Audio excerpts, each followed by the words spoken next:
વેરાવળ ખાતે પોલીસના ધ્યાને આવેલ કે એક ચીલ ઝડપની ઘટના બની છે અને ચેન સ્નેચિંગ થયું છે.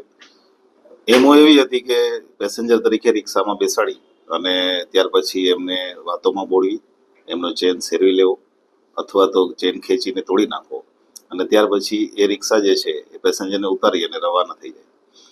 આ વિગત જેવી પોલીસ પાસે આવી, ફરિયાદી આવ્યા પોલીસ પાસે, ત્યાર પછી પોલીસે અલગ અલગ 3 ટીમો બનાવી અને જે આવા પ્રકારની રિક્ષાઓ હતી જે અધર દેન વેરાવળ સિટીનું પાસિંગ હોય કે ગીર સોમનાથનું પાસિંગ હોય, એ સિવાયની રિક્ષાઓ બધી અમે ટ્રેસ કરી. એમાં પણ એમણે નંબર પ્લેટ છુપાવેલી હતી, પણ વધારે ડિટેલમાં જતા એ જે રિક્ષાઓ છે એક સાથે 3 રિક્ષાઓ આવેલી એમની વિગતો મળી હતી.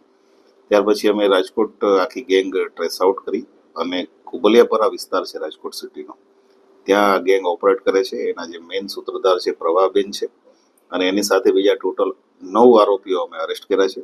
3 લાખનો મુદ્દામાલ અને 3 રિક્ષા કબજે કરી છે. એ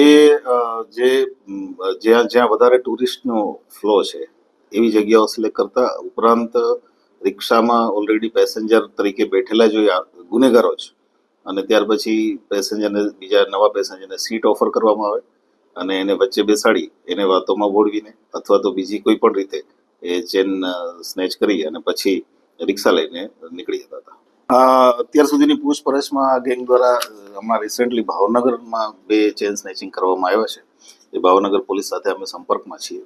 એ સિવાય જૂના ગુનાઓમાં બીજા 11 ગુના આખી ગેંગે ભેગા મળીને એક જ પરિવારના સભ્યો છે બધા, અને 3 રિક્ષા એક સાથે જ મૂવમેન્ટ કરતા હતા.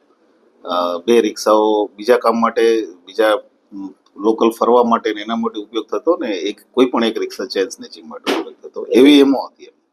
નહીં, એ રિક્ષા ત્યાંથી જ લઈને રાજકોટથી જ લઈને આવેલા અને એ રિક્ષા જે છે એમાંથી 2 રિક્ષા જે મેઇન છે પ્રભાબેન ગેંગના જે મુખ્ય આરોપી છે એની છે અને એક રિક્ષા છે એના કુટુંબીની છે. મુદ્દામાલ અમે જે અહીંયા વેરાવળમાં જે ચેન સ્નેચ કરેલો એ ચેન સ્નેચિંગનો મુદ્દામાલ અને સાથે સાથે 3 રિક્ષાઓ આ કબજે કર્યો છે. કઈ કલમની છે ચેન સ્નેચિંગની? જે હમણાં નવા BNSS ની જે નવી કલમો છે BNS ની, એ મુજબ અમે ગુનો દાખલ કર્યો છે.